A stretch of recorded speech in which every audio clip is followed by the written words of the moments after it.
AS Brasil entrevista Fabrício Noronha, secretário de Cultura do Estado, para falar sobre os principais investimentos, novos editais e projetos a serem lançados esse ano para fomentar a economia criativa e fortalecer a cultura e tradições do Estado. Fabrício, primeiramente, muito obrigada por aceitar o nosso convite. É um prazer te receber aqui. Alegria, Jéssica, estar aqui para a gente conversar, falar um pouco da cultura do Espírito Santo do Brasil. A cultura do Espírito Santo tem sido cada vez mais trabalhada pelo governo. Eu queria que você me contasse mais o que a Secult está fazendo para fomentar a cultura aqui no nosso estado. O governador Casagrande ele tem um olhar muito especial para a cultura.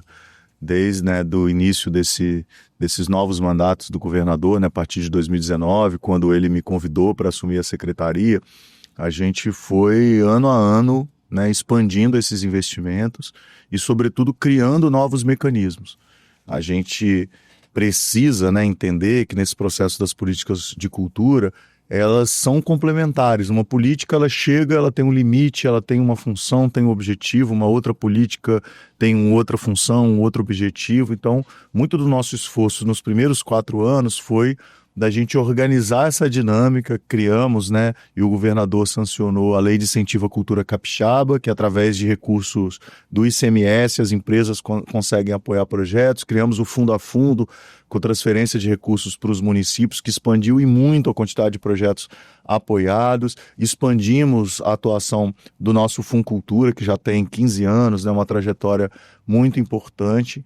E agora a gente tem concentrado nesse segundo mandato, nesse segundo período aí da gestão, no fortalecimento da difusão cultural, no fortalecimento das atividades e dos espaços culturais. A gente está aí colhendo também frutos de muitas iniciativas que foram iniciadas ali em 2021, 2022, reformas que foram começadas lá e que vão ficar prontas agora. Então a gente está num momento muito, muito importante e também de força, de potência das políticas de cultura aqui no estado. Agora falando de editais, em 2025 a Secult ampliou as linhas de fomento. Quais foram os critérios utilizados e o porquê dessa decisão? A gente começou a partir dessa nova leva e dessa parceria com o governo federal através da Política Nacional Aldir Blanc, expandiu o volume de recursos. Então a gente tinha historicamente aí 15, 16 milhões por ano, a gente conseguiu organizar junto com esse recurso federal e chegamos a 33,6 milhões nessa última edição dos editais, casando recursos do Tesouro Estadual e recursos do Ministério da Cultura, do Governo Federal, da Política Nacional Aldir Blanc. Isso deu uma possibilidade da gente olhar para várias demandas do próprio setor, para também elos da cadeia cultural que os editais não atingiam historicamente, ou aspectos e características de projetos que a gente acha interessante que tenham mais, como, por exemplo, o edital Culturas da Infância, onde a gente faz um trabalho de financiar iniciativas para a infância. E isso é importante porque a gente sabe dessa demanda, a gente, inclusive, já recebeu alguns estudos sobre isso, a baixa quantidade de produção e uma alta demanda ao mesmo tempo da criançada por conteúdo. Isso diz respeito também à formação de público, são futuros leitores, são futuros artistas, futuros espectadores. Então a gente tem uma linha específica para isso. A gente também identificou uma questão em relação ao início, o primeiro passo dentro da política. Então nós criamos o Meu Primeiro Edital, que é uma política voltada para pessoas que nunca captaram recurso, que têm uma ideia que pode ser um livro, pode ser um vídeo, pode ser enfim, uma ação digital para a internet, qualquer ou de muitas possibilidades de linguagens dentro do campo da cultura, e ali ela tem uma porta de entrada na política, e tem sido um sucesso. Esses exemplos que eu estou dando são todos de iniciativas que os editais começaram a fazer agora nos últimos anos e que, por outro lado, a produção cultural, os artistas, os fazedores abraçaram e enviaram bons projetos e foram editais que tiveram uma boa disputa, no sentido da quantidade de projetos inscritos. A gente sempre monitora muito essas demandas, então tem uma tendência de crescimento aqui em determinada área, ou a gente está olhando, analisando a execução do projeto e vendo que esse recurso está deficitário, a gente precisa no outro ano aumentar. É sempre uma sintonia fina e principalmente entender de que os editais, eles são um dos mecanismos, uma das formas. E é importante que seja assim, então que a gente consiga entender também onde ele não está indo e a gente trazer para a Lei de Incentivo à Cultura, trazer para o fundo a fundo. Então esse é o esforço, o trabalho que a nossa subsecretaria, né, de fomento tem feito. Fora isso, a gente também teve muitos avanços no sentido da legislação federal, né? O presidente Lula sancionou há pouco tempo o marco regulatório do fomento à cultura no Brasil, que abriu várias novas possibilidades. Uma delas, que a gente já incorporou nos editais e também na LIC, que é o do financiamento plurianual. Então agora, projetos que têm uma recorrência, imagina só um espaço cultural, né? Ele está ali, ano que vem ele vai estar ali, no outro ano ele precisa estar ali. Então o mesmo projeto ele consegue aprovar na nossa Lei de Incentivo à Cultura por 3 anos, dando uma previsibilidade, dando uma segurança para aquele trabalho e, sobretudo, a continuidade, porque um aspecto importante na cultura e que a gente sempre prima, né, muito quando a gente está pensando a política, pensando as ações, é a sustentabilidade e a continuidade desses projetos, porque é quando a gente pensa um espaço cultural que tem um atendimento lá sociocultural numa comunidade, que tem um coral jovem ou que tem uma orquestra ali num bairro da periferia de Vitória ou de qualquer cidade. Ele precisa, tão importante quanto existir, é que ele continue existindo. Porque a descontinuidade, imagina, você está ali atendendo 30, 40 jovens, ali formando, aprendendo a tocar violino, aí no outro ano, por uma falta de financiamento, aquela ação acaba. E é muito ruim, né? Então, assim, sobretudo nesses projetos, né, de espaços culturais, eventos calendarizados, a gente tem olhado muito, e essa é uma novidade que essa lei federal possibilita, que é da gente olhar a sustentabilidade no tempo, a sequência, né, das edições, e para a gente isso é importante porque fortalece todo esse ecossistema, profissionaliza também. Mais do que existir é resistir e conseguir ter as ferramentas necessárias para resistir, para dar continuidade a esse trabalho. Em 2025, a Secult também tem investido muito em editais voltados para o audiovisual, que inclusive foi uma promessa de 2024. Isso, a gente teve um grande boom de investimento no audiovisual a partir da Lei Paulo Gustavo, né, que foi uma lei também federal que transferiu recursos e que ela substancialmente era uma lei do audiovisual, mais de 70% dos recursos eram carimbados para o setor audiovisual. Então, em 2023, a gente teve um grande volume de investimento, né, perto de 30 milhões dentro do setor audiovisual. Em 2019 também nós tivemos, a partir de uma parceria com a Ancine, um outro pico ali de 12 milhões de investimento a partir dos arranjos regionais. E agora a grande novidade é o retorno dessa política dos arranjos regionais, que é uma política muito importante que a Ancine e o Ministério da Cultura tinha, e que agora retoma. Então a gente tem a possibilidade, a gente está agora estudando e dialogando tanto com o setor do audiovisual quanto com o governo federal, com uma possibilidade de um co-investimento para a gente chegar a 37 milhões e meio de investimentos no audiovisual nesse novo ciclo. É um valor recorde, 30 milhões do governo federal, que é o teto que cada estado pode pedir, solicitar ao governo, mais 7 milhões e meio que é a nossa contrapartida estabelecida lá pela regra e pela região que o Espírito Santo faz parte. Então a gente está com essa expectativa muito grande para conseguir manter esse nível de investimento e o audiovisual, né, o cinema, ele tem essa característica de ter uma formação e uma forma de acontecer industrial, né, de escala, de contratar muita gente, que tem a ver com um processo também que envolve muita gente da cadeia, tanto artística, criativa, quanto de fora.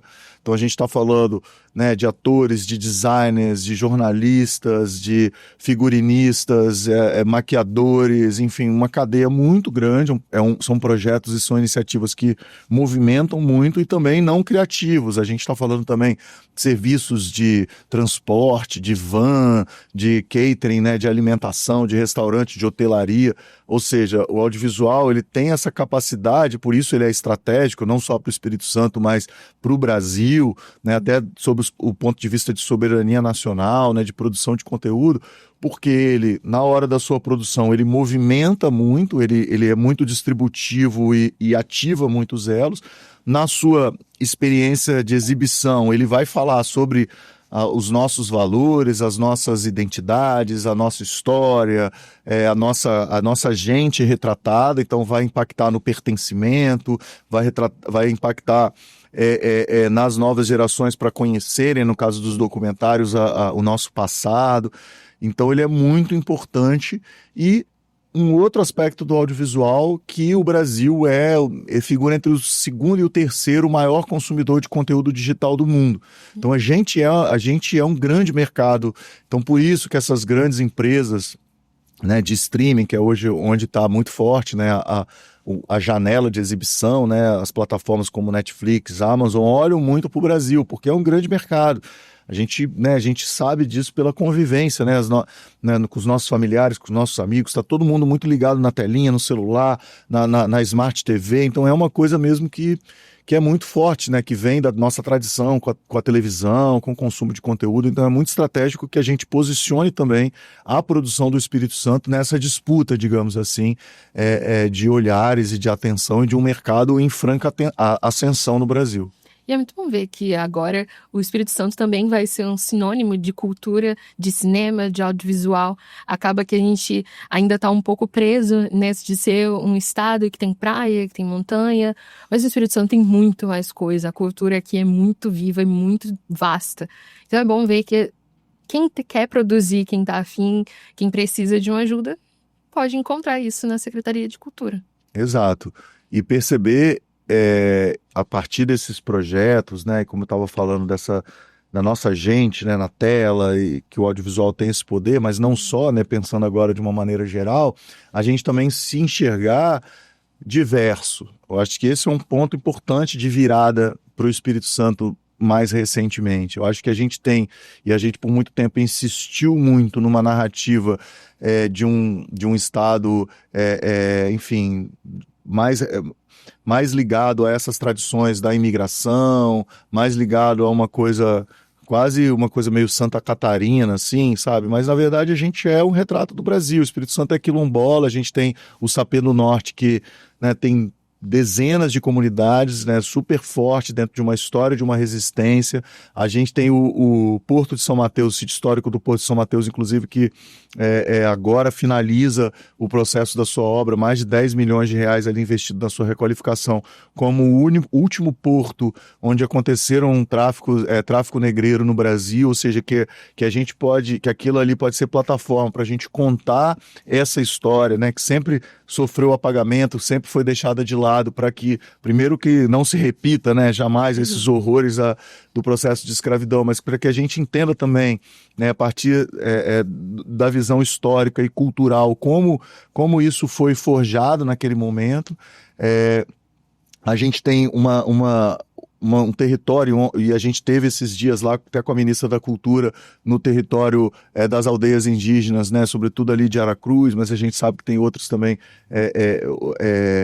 movimentos fora ali do território de Aracruz, mas também essa expressão do Espírito Santo como, né, uma força dentro dessa questão da ancestralidade dos povos originais. Então acho que quando a gente começa a juntar essas peças e olhar para esse estado, não só do ponto de vista da paisagem, né, que você falou essa coisa do mar à montanha, então são alguns clichês, digamos assim, o Espírito Santo é 40 minutos do mar à montanha, a muqueca que não é baiana, não sei o quê. Então, assim, a gente expandir disso, assim, acho que a muqueca baiana e a muqueca capixaba, elas conseguem conviver, as duas são maravilhosas, a gente não precisa ficar se comparando, né, aos demais, e a nossa força está nessa diversidade de paisagens, né, da praia à montanha, mas está também nessa diversidade, né, cultural, né, das comunidades quilombola aos pomeranos, da comunidade italiana, né, aos indígenas de Aracruz, e a gente olhar isso como potência para a gente refletir a diversidade cultural do Brasil, que é, no final das contas, o nosso maior ativo enquanto país, junto com a biodiversidade. Então, quando o mundo olha para o Brasil, vai falar sobre esses aspectos, né, o futebol incorporado também num fenômeno cultural, que é o futebol, a música e a Amazônia, a nossa biodiversidade. Então o nosso valor está aí. E o Espírito Santo tem um recorte incrível num território pequeno que precisa ser, mais valorizada e de nos dar mais orgulho disso. No Porto de São Mateus, acho que é a importância de ressignificar espaços, não ser mais um espaço de dor e sofrimento, mas agora poder ser um espaço de avanço. Já tem data marcada? Sim, agora no dia 24 de julho a gente inaugura lá junto com o prefeito e o governador, vai ter um concerto da Orquestra Sinfônica que vai acontecer lá. Foi toda a parte da requalificação urbana do sítio. A gente inicia também agora a fase da requalificação dos casarios, que é um pedido da comunidade, mas a gente entendeu como duas etapas, né? Primeiro essa etapa de quase 12 milhões de reais, onde a gente requalifica todo o espaço, no sentido também de acessibilidade, enfim, de toda a parte de iluminação, toda a parte ali que tem um impacto também na segurança, né? E de um aspecto também de melhoria pro sítio como um todo. E agora a gente inicia aí já com compromisso firmado com a Prefeitura de São Mateus a reforma dos casarios. E para essa reforma, para direcionar, digamos assim, o trabalho dos arquitetos, né, dos restauradores, a gente montou, em parceria com o Banco do Nordeste, já desde o ano passado, uma comissão que envolve a comunidade, que envolve as lideranças locais, que envolve isso que é o patrimônio imaterial atrelado ali, que eu comentei das comunidades quilombolas, porque no final das contas o Porto de São Mateus, né, que tem a questão material, né, dos prédios, dos casarios, está totalmente ligada, né, pela história e pelo fluxo ali da formação do norte do estado a essas comunidades, ao Beiju, aos grupos de Jongo, ao Congo, ao todo fazer, né, da bioconstrução dessas comunidades, enfim, todos uns saberes imaterial que estão atrelados ali. Então, a nossa ideia agora, junto com a universidade também, com a prefeitura, com o Sebrae, com o Banco do Nordeste, é conectar esses elos para transformar aquilo ali, né, como você disse, num sinônimo também de progresso, mas também num sinônimo de contar essa história melhor para, né, sobretudo os jovens e as crianças, e um trabalho de educação, e de conectar também esses agentes, né, o artesão lá da comunidade quilombola, a produção de farinha, a produção de beiju, para que o visitante, o turista, quando vá conhecer o Porto, tenha ele reformado visualmente, tem ali o Banco do Nordeste pretende abrir um espaço cultural ali com exposições, a gente quer também entrar com um ciclo formativo ligado às artes cênicas, né? São Mateus tem essa tradição com o teatro, e também que a praça receba grandes eventos, mas que a comunidade esteja presente, que ela não seja, né, isolada desse processo. E agora continuando a falar de Porto e novos espaços, no Porto de Vitória vai receber o Armazém 5, que é um espaço totalmente voltado para a cultura, e tinha previsão de abertura de uma galeria logo em junho, mas ainda não foi lançado. Aconteceu alguma coisa no projeto? Teve alguma mudança? Esse projeto do Armazém 5, ele integra um movimento maior ali de reocupação dos armazéns, né? Algum tempo atrás, o governo federal concedeu à iniciativa privada, né? Vale lembrar, né? Antes a gente falava da Codesa, né? Que era quem coordenava ali. Depois desse processo entra a Vports, que é a concessionária que está ali trabalhando. Nesse compromisso, a Vports reformou todos os galpões, toda a estrutura foi reformada com acompanhamento do Conselho Estadual de Cultura, porque a gente está falando de um patrimônio tombado, né, em processo de tombamento ali. Esse investimento, que é na ordem de 12 milhões, foi concluído, e aí a gente entrou no processo do uso e da ocupação daquele espaço. Iniciamos essa negociação com a Vports para a cessão para a construção do Armazém 5, numa perspectiva de ser um espaço multiuso, com uma arena de espetáculos, com uma exposição permanente, com um restaurante, com atividades e ativações ligadas ao artesanato também. E nesse meio do caminho, o Museu Vale, que ficava lá em Vila Velha, teve que mudar de lá e buscar outros espaços. Nessa prospecção, eles acabaram gostando e ficando lá e batendo o martelo de levar o Museu Vale para o Armazém 4, e num outro momento também a Federação das Indústrias Afins, junto com o Senai, buscava um espaço para um grande programa e uma escola de formação ligados a desenvolvedores, programação, parte de inovação, que então ficou estabelecido para o Armazém 3. Então a gente, que era uma iniciativa, né, da Secretaria ali no Armazém 5, virou um grande complexo cultural, que agora a Secretaria de Mobilidade também integra, né? O governador anunciou recentemente uma nova estação do aquaviário ali do lado. Enfim, a gente está falando aí de mais de 100 milhões de investimento entre público e privado para transformar e sem dúvida nenhuma, olhando para os últimos anos, últimas décadas, acho que é o maior movimento, né? Podemos afirmar que é o maior movimento de requalificação, de fortalecimento do centro de Vitória que a gente tem em vista. Enquanto essa obra não acontece, a gente está no processo agora de construção desse projeto arquitetônico para esse espaço definitivo, digamos assim, a gente já inicia com algumas atividades ali.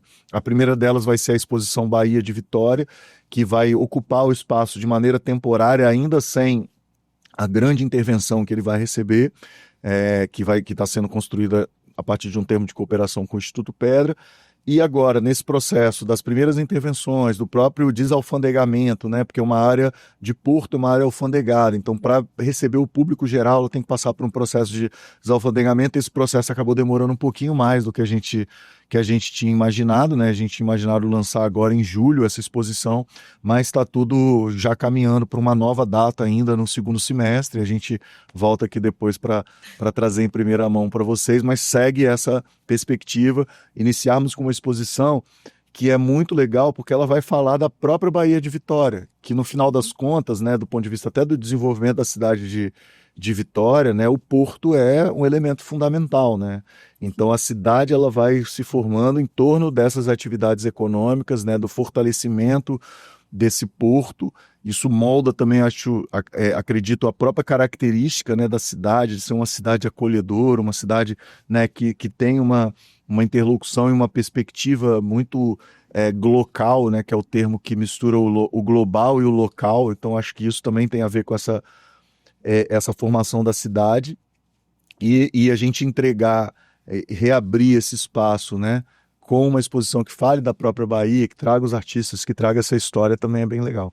Então, é um espaço também muito esperado pelo público para ter mais um espaço de cultura e dentro do porto que desperta tanta curiosidade. Quem nunca passou e imaginou, nossa, o que tem ali dentro? E agora as pessoas vão poder estar ali presente, vão poder ver o que realmente acontece dentro do porto.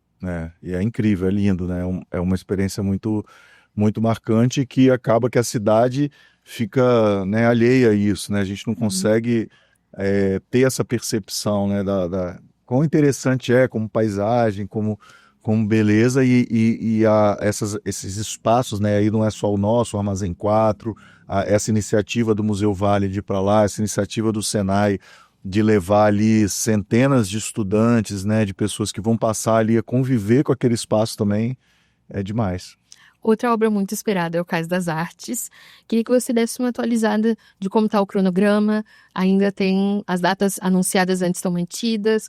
Como que está indo? O que o público pode esperar? Sim, segue o cronograma, né, que é outubro, fica pronta a obra civil. Aí nesse momento a gente ocupa o espaço, né, termina essa etapa da obra para transformar aí sim, né, montagem de exposição, mobiliário, toda a parte de escritórios também administrativos. Então a gente vai ter de outubro até janeiro, e janeiro abre para o público com as primeiras exposições. Então a gente está trabalhando agora já em torno de quais serão essas atividades, trabalhando em torno também de um programa de arte e educação, porque é fundamental que a gente tenha uma interlocução com a Secretaria de Educação. Então o secretário Vitor De Angelo tem acompanhado e participado ativamente dessas discussões para a gente criar uma interface robusta com a rede estadual, prioritariamente, mas também, né, com as redes privadas, enfim, com todas as juventudes ali que estão estudando, né, não só nas escolas, os mais novos, mas também com as faculdades. Estamos também planejando o teatro, que vai ficar para um segundo momento em abril, né, pela nossa previsão, pela previsão do consórcio e do DR. Então a gente também está modelando esse trabalho, o perfil, né, de atividades. Esse espaço também vai abrigar a nossa orquestra sinfônica, então a nossa orquestra também está se preparando para esse novo momento, está, né, se fortalecendo do ponto de vista artístico, contratando novos músicos, pensando novos repertórios, novas parcerias, para a gente ter, né, a partir de abril do ano que vem, uma ocupação bem robusta da nossa orquestra lá. Mas, em linhas gerais, o que a gente tem imaginado é o Cais das Artes, tanto numa perspectiva de incluir o Espírito Santo num circuito, que é um pouco até uma expectativa das pessoas, e de maneira objetiva a gente, de fato, tem uma limitação muito grande de espaços. Então, pensar, por exemplo, num grande espetáculo, num grande musical ou numa ópera, hoje a gente não consegue receber esses espetáculos porque a gente não tem uma boca de cena, porque não tem um fosso de orquestra, porque o cenário não cabe dentro dos teatros que a gente tem. Então a gente tem uma questão técnica bem objetiva que, de fato, tendo um espaço desse tamanho, a gente vai poder receber. Mas mais do que, ou além do que a gente receber, no mesmo sentido de um cais, que é um espaço onde os produtos são exportados, os produtos também são importados, a gente acha e acredita e tem certeza de que o cais, pela sua magnitude, pela força da arquitetura do Paulo Mendes da Rocha, pelo interesse que o Espírito Santo, que o Brasil e que até o mundo vai ter por esse equipamento, ele pode ser plataforma para os projetos e as iniciativas aqui do Espírito Santo, que pelos motivos que anteriormente a gente falou, eles foram se fortalecendo nos últimos 5 anos, com mais investimentos, com a criação da Lei de Incentivo à Cultura. Então a gente tem vários festivais, várias iniciativas, vários profissionais que estão prontos agora e com uma maturidade desses últimos anos, e alguns com trajetórias, obviamente, de décadas de trabalho, para ter o cais como essa plataforma para criar relevância nacional nos seus projetos, para atrair interesses de investimentos e de apoio que, porventura, hoje tenha mais dificuldade. Então, a gente está muito num olhar estratégico dessa mão dupla, digamos assim, do cais como um espaço do capixaba, um cais de todos os capixabas, não um espaço para alguns, um espaço, né, restrito. A gente imagina aquele vão ali embaixo ocupado, com as famílias, com atividades, com feiras, com encontros espontâneos, porque é muito bonito aquele lugar. Quem foi, teve a oportunidade de ver a relação que o Paulo Mendes da Rocha conseguiu estabelecer com a Baía de Vitória, ele, enquanto um dos maiores arquitetos brasileiros da história e um capixaba de Vitória, conseguiu imprimir naquele ponto. Então a gente ouve muito, é um caixote, tampa à vista, tal, mas quando as pessoas tiveram a oportunidade de entrar ali e ver a relação que tanto o prédio do teatro quanto o prédio do museu cria e emoldura e valoriza no final das contas a nossa Bahia, a gente acredita que isso que é hoje um sentimento negativo, de uma obra que ficou muito tempo parada, de gastos e gastos, uma coisa que vai potencializar, que vai valorizar o Espírito Santo, que vai valorizar o nosso próprio senso de pertencimento e o nosso orgulho de ser capixaba por ter um espaço que vai ser um dos 5 maiores espaços culturais do Brasil. Então, a partir do primeiro semestre de 2026, a gente já pode esperar que o Cais das Artes vai estar entregue. Isso. Outro projeto é o ES Mais Criativo, que está focado em economia criativa dentro do Espírito Santo. Quais os setores vêm se destacando para vocês dentro desse projeto? O ES Mais Criativo é o nosso programa de desenvolvimento da economia criativa. A economia criativa é um setor que agrega várias ações e várias iniciativas entre produtos e serviços que tenham a criatividade como seu elo principal ali. Então expande para além dos setores da cultura, da música, do teatro, da dança, para, por exemplo, a arquitetura, o design, né, a publicidade, vários setores ali que une a criatividade como um vetor. Hoje é um setor que representa bastante do PIB brasileiro, 3,11% do PIB. Os números aqui do Espírito Santo também são impressionantes, assim, é maior do que o setor da construção civil, do setor da energia, setores que a gente tem uma percepção como setores maiores, setores importantes, e a economia criativa também é. Então, o objetivo do ES Mais Criativo é divulgar, defender, valorizar a criatividade como um vetor de desenvolvimento. E a gente tem feito diversas ações. A principal delas, que congrega muito de tudo isso, é o Hub ES+, ali na Costa Pereira, e uma série de parcerias com o Sebrae, com a Findes, com as universidades, com o IFES e com a UFES, e a gente tem visto o resultado. A gente tem, junto com o Instituto Jones dos Santos Neves, né, que é o setor de pesquisa e de indicadores do governo, a gente monitora com o boletim trimestral da economia criativa. E a gente, a cada boletim, tem percebido o quanto esses investimentos e essas estratégias têm dado resultados. por exemplo, a gente cresceu muito na participação do setor criativo na empregabilidade formal. Então, a gente tem lá uma porcentagem de pessoas que estão em atividade, que estão trabalhando, e uma crescente porcentagem disso, que é mais de 6%, dentro do setor criativo. Então, é um número muito importante para a gente demonstrar esses resultados também. Então, a gente tem congregado essas informações para ir traçando e afinando essas estratégias. O setor audiovisual é um setor importante por todos aqueles motivos que eu falei anteriormente, né? A gente é um grande consumidor. O setor do design é um setor também estratégico, porque ele, assim como o audiovisual, também pode servir a isso. Ele agrega a outros serviços do comércio e da indústria não criativos. Então, imagina a gente, por exemplo, uma interlocução que a gente faz muito forte com a indústria do café. Então você tem a marca de café, o Espírito Santo é um grande expoente no Brasil, fortaleceu muito agora nos últimos anos a questão dos cafés especiais e tal. Para você vender esse produto, você vai precisar de embalagem, você vai precisar de estratégia de marketing, você vai precisar de vídeo promocional, você vai precisar, né, de uma rede social ativa e tal. Todos esses conhecimentos são conhecimentos da economia criativa. Então a gente trabalha uma série de iniciativas ali no Hub e através do S Mais Criativo de aproximação dessas indústrias e desses fazeres comerciais até mais tradicionais, como é o caso do café, que é histórico, né, para o Brasil e para o Espírito Santo, com esse setor criativo. E isso vai fortalecendo esse elo e vai demonstrando também para essas indústrias e para esses grandes empresários que aqui no Espírito Santo nós temos ótimos talentos, ótimas produtoras, ótimas empresas que vão poder prestar serviço, né, de comunicação, de redes sociais, de embalagem para essas empresas. E um outro setor que a gente tem visto também os números impressionando ano a ano é o setor de games, que também é uma outra indústria que já há algum tempo no mundo ultrapassou a indústria audiovisual, a indústria do cinema. Então a gente ainda tem uma percepção assim, né, de Hollywood, toda essa indústria como a coisa maior do mundo, mas hoje a indústria de games já superou em termos de, né, de faturamento e tudo mais. Isso demonstra, isso comprova, né, o que a gente havia mapeado antes de uma grande tendência da indústria de games, e aqui no Espírito Santo a gente conseguiu organizar e trazer para os editais também como uma novidade em 2020, e isso é até hoje uma novidade entre os estados do Brasil. Nós temos poucas iniciativas ainda de fomento à indústria de games nos editais, então a gente já vem colhendo esses frutos desses 4, 5 anos que a gente foi fomentando. Então hoje a gente tem, por exemplo, uma associação de desenvolvedores de game muito ativa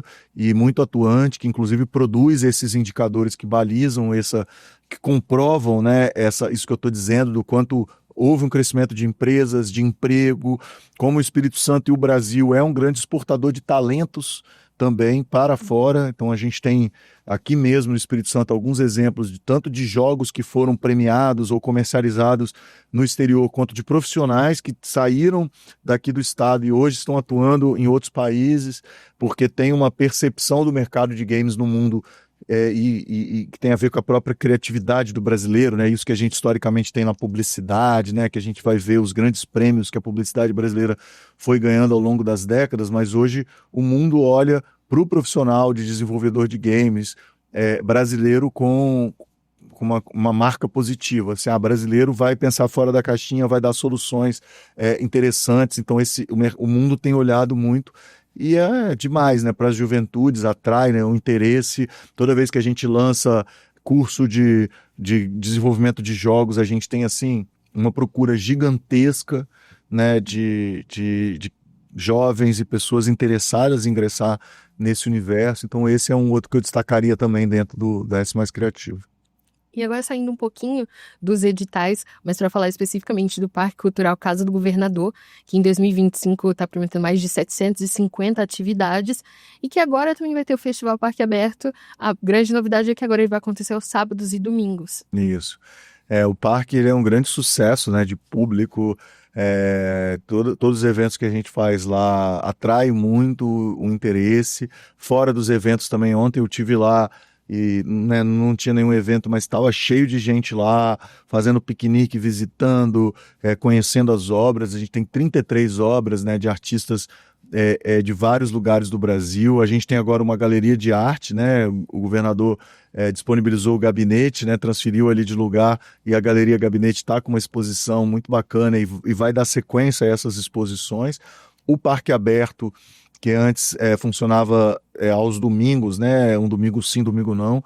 Agora é sábado e domingo, né? Entendendo também esse sucesso de público, entendendo também um perfil de atividade que a gente quer atingir agora da música instrumental, trazendo as orquestras, os grupos. Isso também é perceptível assim, nos últimos anos, o quanto cresceu o número de corpos estáveis, de orquestras, de agrupamentos ligados à música instrumental. A própria Faculdade de Música, né? FAMES, tem um trabalho muito importante nesse sentido de formação de bandas, com as escolas também com música na rede. Então a gente quer que o Parque Aberto seja uma plataforma também de congregar isso que a gente está chamando de música instrumental, né, mas que cabe muitas coisas aí dentro.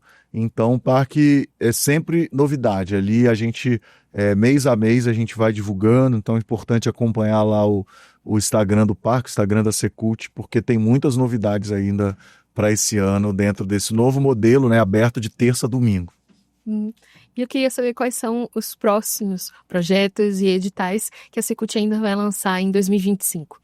A gente está inaugurando agora, até o final de setembro, as bibliotecas Transcol nos terminais de ônibus, que é um projeto que começou lá em 2007, que na pandemia a gente acabou descontinuando e entrando num processo de reformulação, e agora, em parceria com a Política Nacional de Blanc, a gente está retomando. É um projeto muito importante. Ele tinha uma base, na sua temporada anterior, de 40 mil usuários, de mais de 300 mil livros emprestados.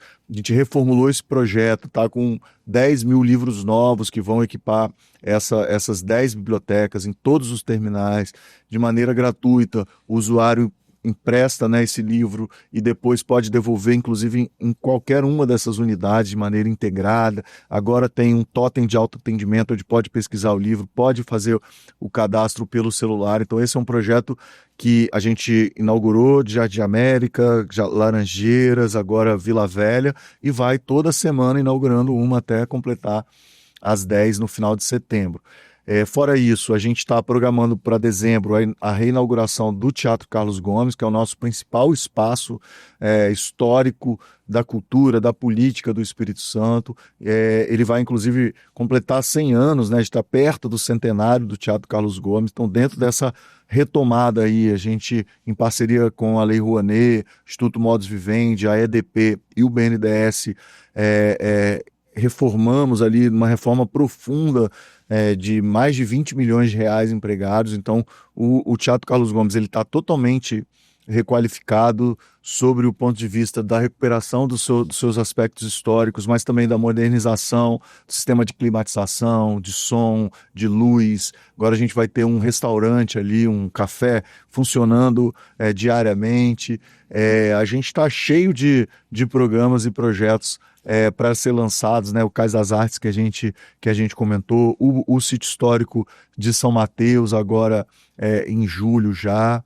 Enfim, são muitos espaços e atividades, e quando a gente vai olhar, a gente tem essa demanda. O público, como a gente falou agora do Parque Cultural Casa do Governador, as pessoas abraçam essas iniciativas quando elas são bem construídas, quando ela tem uma estratégia, né, de pertencimento com esse público, que é um desafio, né? O espaço cultural às vezes é visto como, isso aqui não é para mim, né? O público, ele precisa ser convidado, precisa ter uma estratégia, né, de um convite, seja com essa estratégia de levar as escolas, de formar esse público desde pequenininho, quanto ter atividades que criam essa dinâmica de convite. Então a gente está muito nessa toada para posicionar, né, a cultura do Espírito Santo, os artistas, as iniciativas daqui, e fortalecer o consumo, o acesso e a circulação disso também para fora do estado. Sim, a democratização de espaços, né? Sair disso de que a arte é só para um público específico, principalmente colocando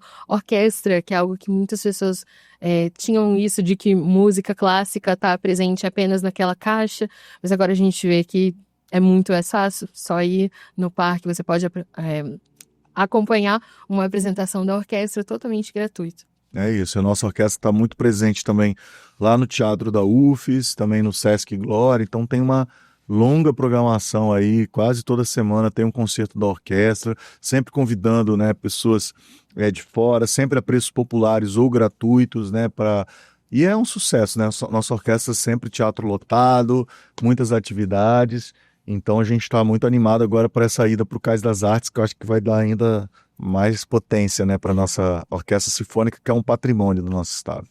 O Teatro Carlos Gomes já tem uma data específica ou alguma programação? Tem, mas eu não posso falar, tô brincando. A gente está agora programando, finalizando isso, né? Porque depende do caminhar da obra, previsão para dezembro. A gente está afinando essa data e preparando uma grande apresentação muito especial, que a gente está ainda vendo os detalhes, né, para confirmá-la, mas a gente está programando um novo momento para o teatro, sabe? Ele é um espaço muito importante, muito querido, né? Muito potente. Então a gente está pensando muito bem, né, como que vai ser essa retomada, e acredito que o público capixaba vai gostar muito das novidades aí para o teatro, mas por enquanto eu não posso revelar muito, que ainda estão por serem confirmadas. Tá bom, ainda é surpresa, mas pelo menos a gente já sabe que em dezembro vai abrir o teatro, as pessoas vão conseguir voltar a frequentar esse espaço tão importante. E tá lindo demais, a reforma, tenho feito as visitas, o governador esteve lá também recentemente, você já percebe assim, né, um outro lugar, assim, uma outra energia retomada com a pintura, com a iluminação, né, com a parte de segurança também, de acessibilidade. Agora a gente tem acessibilidade plena a todos os andares, é o próprio palco que a gente não tinha antes. A gente está falando na recuperação também do fosso da orquestra, então parte do palco, ele, de maneira automática, ele abaixa para que a orquestra fique ali tocando no fosso. Isso abre também uma possibilidade de novas dinâmicas. Tem uma cortina também corta-fogo, que é uma tecnologia também de segurança que foi instalado agora. Enfim, são vários detalhes e tá uma preciosidade lá o trabalho que o Instituto Modos Viventes tem feito, e o resultado já está dando para notar, né? A gente que está acompanhando a reta final da obra, e que o público a partir de dezembro vai, sem dúvida nenhuma, se encantar. Fabrício, muito obrigada mais uma vez por ter aceitado o nosso convite. Foi ótimo falar mais sobre cultura dentro do Espírito Santo. Estou super à disposição, agradeço demais essa oportunidade da gente conversar, falar dos projetos, falar das iniciativas, e me convidem mais vezes que eu venho aqui para a gente compartilhar, porque sempre tem novidade. Para acompanhar mais conteúdos como esse, é só acessar esbrasil.com.br. Até a próxima!